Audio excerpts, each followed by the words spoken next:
18년 만에 찾은 쌍둥이 딸의 심장이 멈췄다. 이대로 다시 잃을 순 없었다. 18년 전 이혼과 함께 사라진 쌍둥이 딸들. 우연히 마주친 간호사의 낯익은 얼굴. 그리고 중환자실에 누워있는 또 다른 딸. 밝혀지는 충격적인 진실. 오늘 한 가족의 기적 같은 이야기가 시작됩니다. 감동 63의 이야기 시작합니다. 구독과 좋아요, 알림 설정은 저에게 감동을 줍니다. 63빌딩만큼 높은 감동을 선사하겠습니다. 서울의 하늘은 무겁게 흐려 있었다. 새벽부터 내리기 시작한 이슬비는 아침이 되어서도 그치지 않았고 대형 병원의 창문을 타고 빗물이 줄줄 흘러내렸다.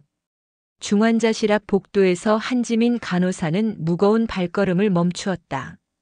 복도 끝에서 걸어오는 중년 남성의 모습이 눈에 들어왔기 때문이다.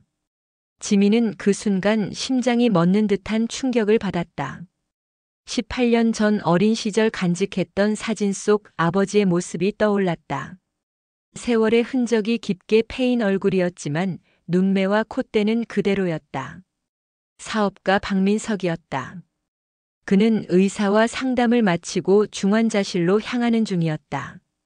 복도의 형광등 불빛이 흐릿하게 깜빡였다. 지민은 자신의 발걸음 소리가 마치 심장 소리처럼 크게 들리는 것 같았다. 그녀는 천천히 하지만 확신에 찬 발걸음으로 박민석에게 다가갔다. 수많은 밤을 뒤척이며 상상했던 순간이었다. 중환자실 입구 앞에서 마주친 두 사람의 시선이 얽혔다. 박민석은 한 걸음 물러섰다. 지민의 얼굴에서 그는 18년 전 헤어진 쌍둥이 딸들의 모습을 보았다. 시간이 멈춘 듯 했다. 창밖의 빗소리마저 잦아든 것 같았다. 중환자실 안에는 지민의 쌍둥이 언니 지수가 누워 있었다. 백혈병 말기 판정을 받고 의식 없이 누워있는 지수의 모습은 창백했다. 산소 호흡기가 규칙적인 소리를 내며 차가운 병실의 공기를 가르고 있었다. 심전도 모니터의 삐 소리가 묵직한 침묵을 깨뜨렸다. 박민석의 얼굴이 하얗게 질렸다. 18년 전 이혼 소송 법정에서 전 부인이 던진 마지막 말이 귓가에 울렸다.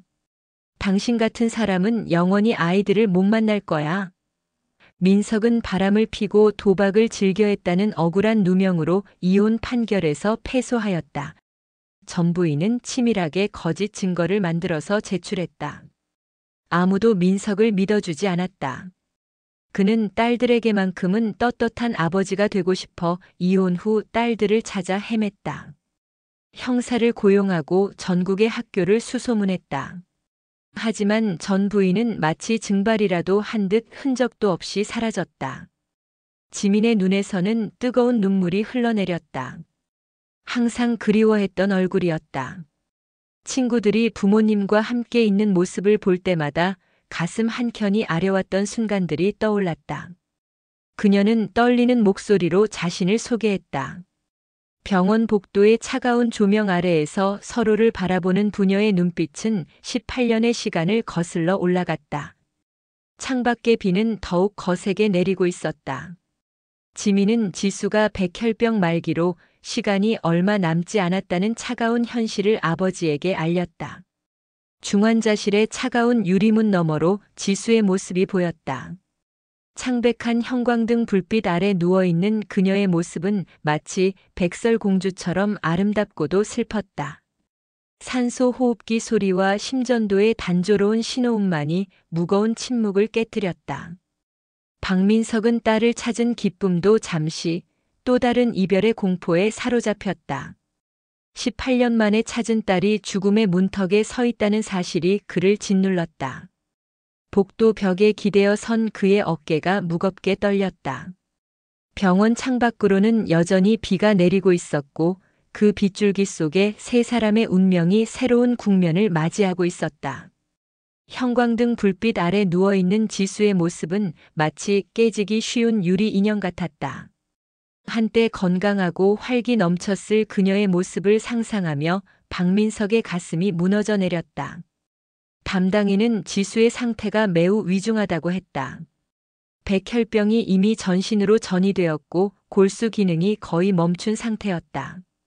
의사의 말 한마디 한마디가 박민석의 가슴을 파고들었다. 그는 딸의 마른 손을 잡았다. 차가웠다.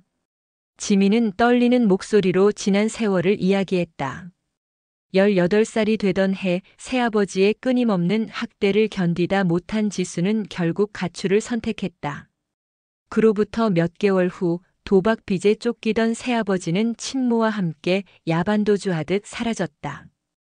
홀로 남겨진 지민은 학교 기숙사에서 생활하며 학업을 이어갔고 졸업 후에는 간호학과에 진학해 장학금으로 학비를 해결했다. 그렇게 혼자서 자신의 길을 걸어왔다. 어느새 비가 멈추고 병원 휴게실의 창문으로 석양이 비쳐들었다. 주황빛 햇살이 지민의 눈물을 반짝이게 만들었다.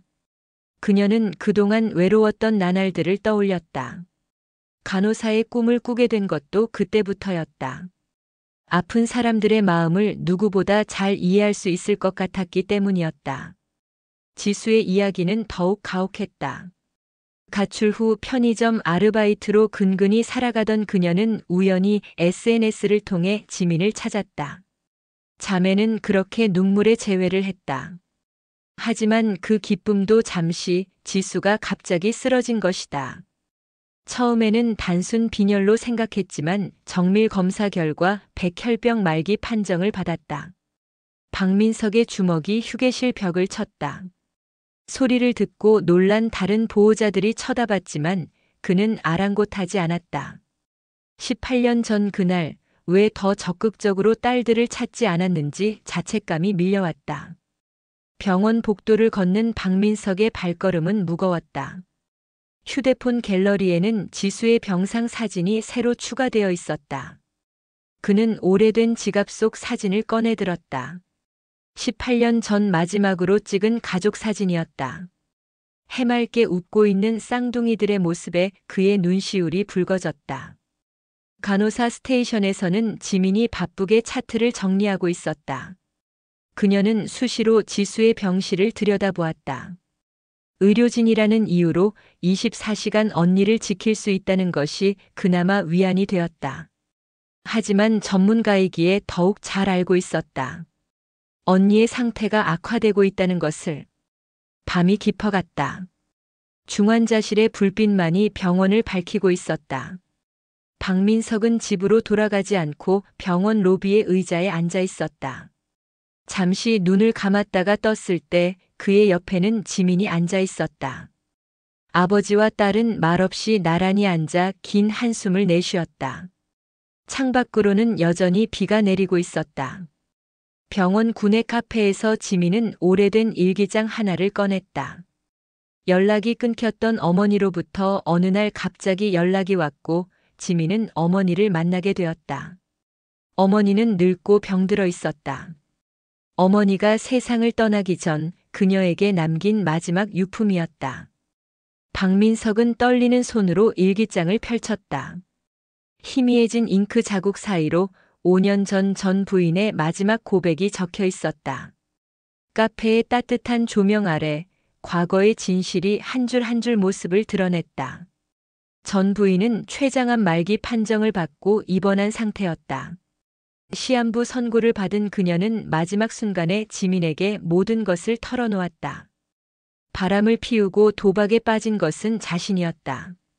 남편의 잘못으로 이혼한 것처럼 꾸민 것도 재판에서 거짓 증언을 한 것도 모두 자신이었다는 충격적인 고백이었다. 일기장 페이지가 바스락거리며 넘어갔다. 박민석의 손이 미세하게 떨리고 있었다. 전 부인은 자신의 불륜 사실을 숨기기 위해 오히려 남편을 무고했다. 법정에서 그녀는 완벽한 연기를 했다.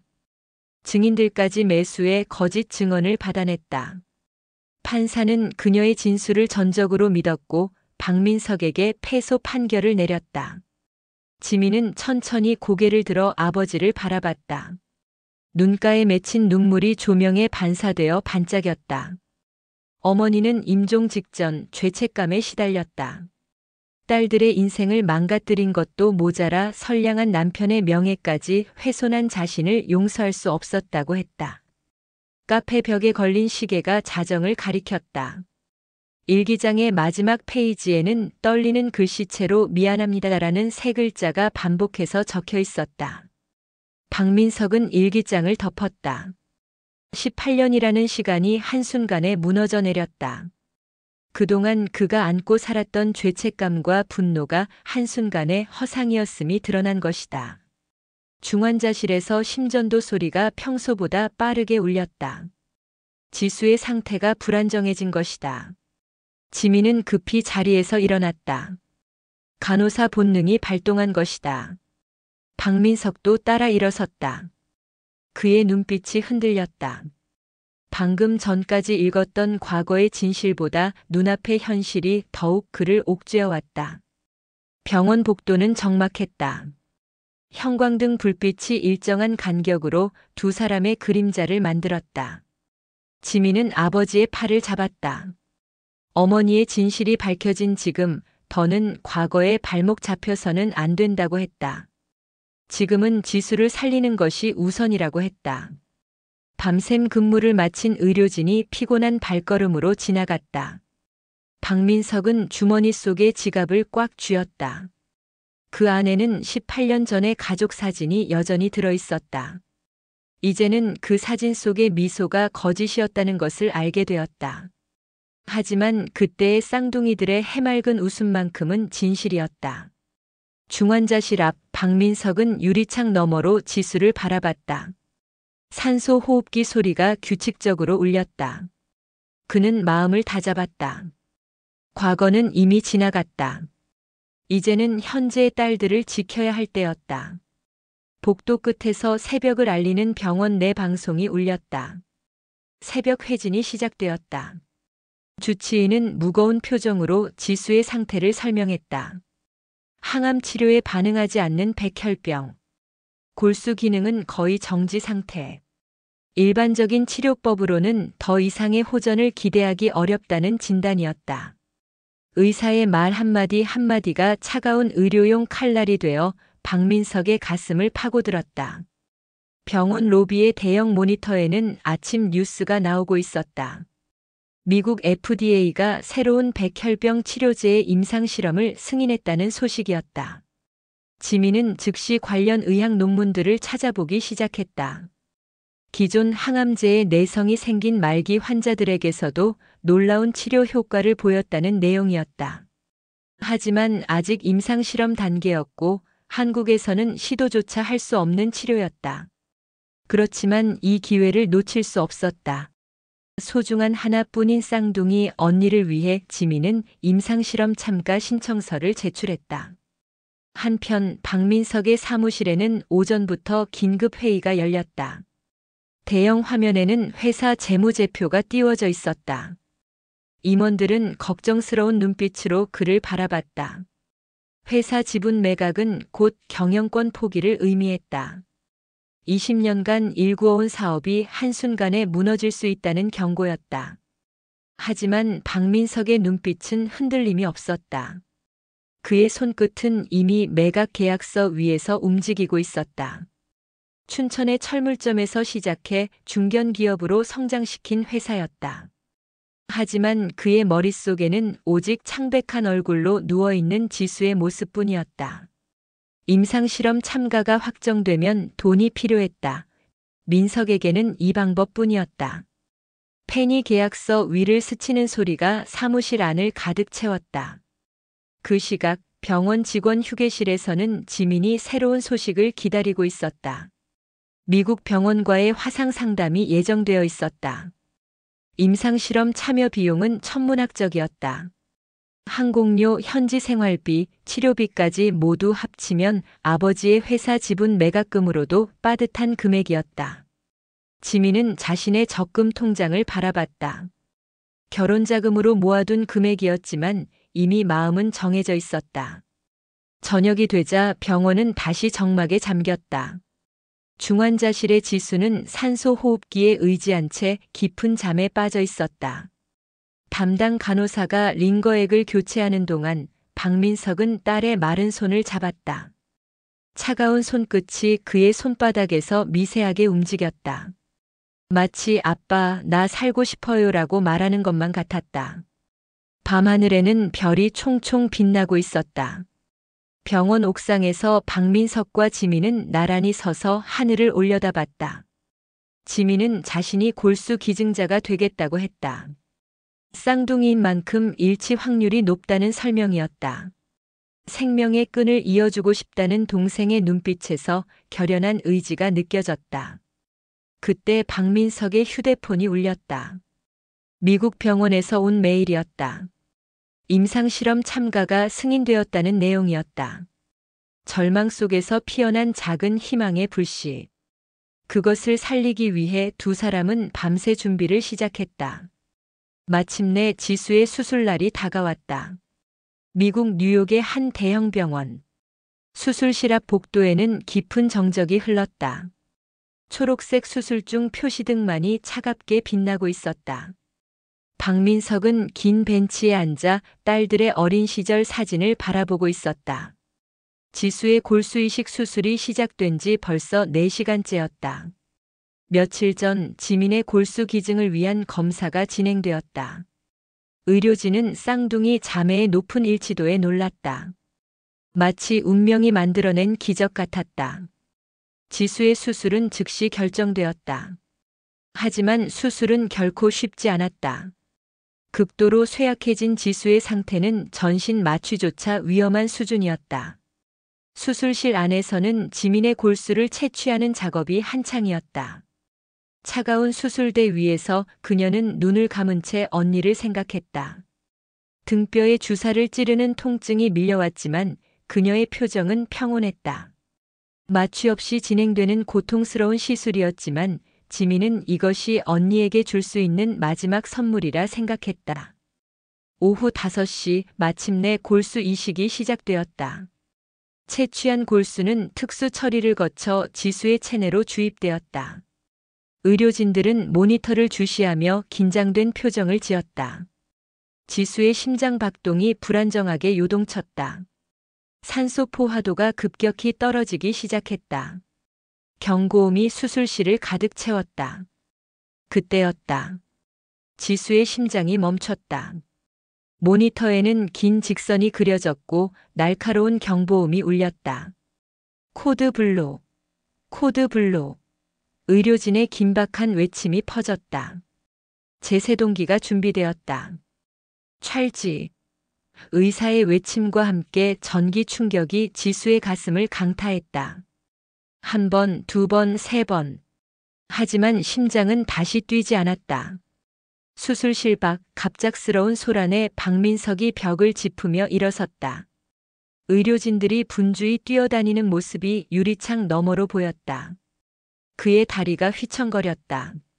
18년 만에 찾은 딸을 이대로 잃을 수는 없었다. 그는 무릎을 꿇고 기도하기 시작했다. 평생 신을 믿지 않았지만 그 순간만큼은 간절히 기적을 빌었다. 6번째 제세동 시도. 갑자기 모니터에서 미세한 진동이 감지되었다. 잠시 후 약하지만 규칙적인 심장 박동이 돌아왔다.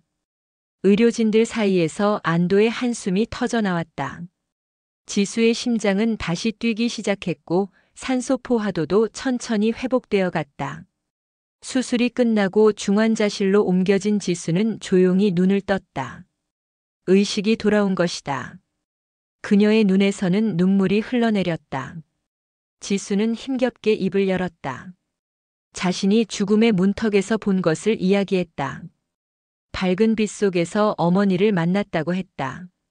어머니는 울면서 사과했고 아직은 돌아가면 안 된다고 아버지와 지민이와 함께 행복하게 살아야 한다고 말했다고 했다.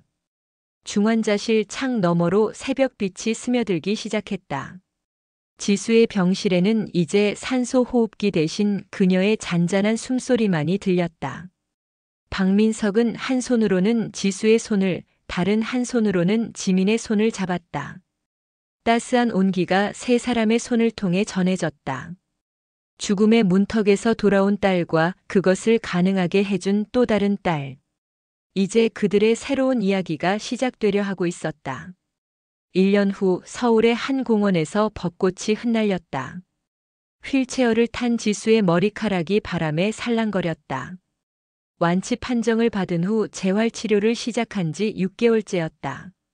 처음에는 걸음조차 떼기 힘들었지만 이제는 짧은 거리는 혼자서도 걸을 수 있게 되었다. 공원 벤치에 앉아있는 박민석은 딸의 걸음마를 지켜보며 미소 지었다. 병원에서는 지민이 여전히 간호사로 일하고 있었다. 그녀는 특히 소아암 병동을 자주 찾았다. 자신의 경험을 바탕으로 아픈 아이들과 그 가족들에게 희망을 전하는 것이 그녀의 새로운 사명이 되었다. 때로는 퇴근 후에도 병실을 찾아 아이들에게 동화책을 읽어주곤 했다. 지수는 자신의 경험을 바탕으로 백혈병 환자들을 위한 온라인 커뮤니티를 만들었다. 처음에는 작은 온라인 카페로 시작했지만 이제는 수만 명의 회원이 모여 서로의 아픔을 나누고 위로하는 공간이 되었다. 매주 토요일이면 환자들과 가족들이 모여 이야기를 나누는 모임도 열렸다. 박민석의 삶도 크게 달라졌다. 회사를 매각한 후 그는 중증질환 아동을 돕는 재단을 설립했다. 처음에는 작은 규모였지만 뜻을 같이 하는 후원자들이 하나둘 모이기 시작했다. 재단은 특히 경제적 어려움으로 치료를 받지 못하는 아이들을 찾아 도움의 손길을 내밀었다. 봄바람이 불어오는 어느 날 오후 세 사람은 한강공원을 거닐고 있었다. 지수는 이제 휠체어 없이도 천천히 걸을 수 있었다. 강변에는 연날리기를 하는 가족들의 모습이 보였다. 지민이 문득 하늘을 올려다보며 말했다. 저 하늘 어딘가에서 어머니가 그들을 지켜보고 있을 것 같다고. 세 사람은 잠시 걸음을 멈추고 하늘을 바라보았다. 박민석의 집 거실에는 새로운 가족 사진이 걸려 있었다. 18년 전의 사진 옆에는 지수의 완치를 기념하며 찍은 사진이 나란히 걸려 있었다. 두 사진 속 인물들의 표정은 달랐다. 예전 사진이 가면 같은 미소였다면 새로운 사진에는 진정한 행복이 담겨 있었다. 저녁이 되자 세 사람은 한강변 카페에 모였다. 테이블 위에는 지수의 일기장이 놓여 있었다. 그녀는 투병 일기를 책으로 출간하기로 했다. 자신처럼 힘든 시간을 보내고 있을 누군가에게 작은 희망이라도 전하고 싶다고 했다. 지민은 책에 서문을 쓰기로 했고 박민석은 출판사를 찾아보겠다고 했다. 밤하늘에 별들이 하나둘 떠오르기 시작했다. 강변의 가로등이 하나씩 켜지며 은은한 빛을 드리웠다. 세 사람은 나란히 서서 강물에 비친 달빛을 바라보았다. 지수가 문득 입을 열었다. 우리 참 많은 일이 있었죠? 지민이 고개를 끄덕였다. 그래, 하지만 이제는 모든 게 괜찮아. 박민석은 두 딸의 어깨를 감싸 안았다. 강물은 여전히 흐르고 있었다. 시간도 그렇게 흘러갈 것이다. 하지만 이제 그들에겐 두려울 것이 없었다. 서로가 있었기에 어떤 역경이 와도 이겨낼 수 있을 것이다. 그들의 이야기는 여기서 끝나지 않는다. 새로운 희망, 새로운 시작이 그들을 기다리고 있었다. 감동 63의 긴 이야기 들어주셔서 감사합니다. 구독과 좋아요, 알림 설정은 저에게 감동을 줍니다. 늘 감동이 가득한 나날 되시길 바라겠습니다. 63빌딩만큼 감동이 높은 새로운 이야기로 다시 돌아오겠습니다.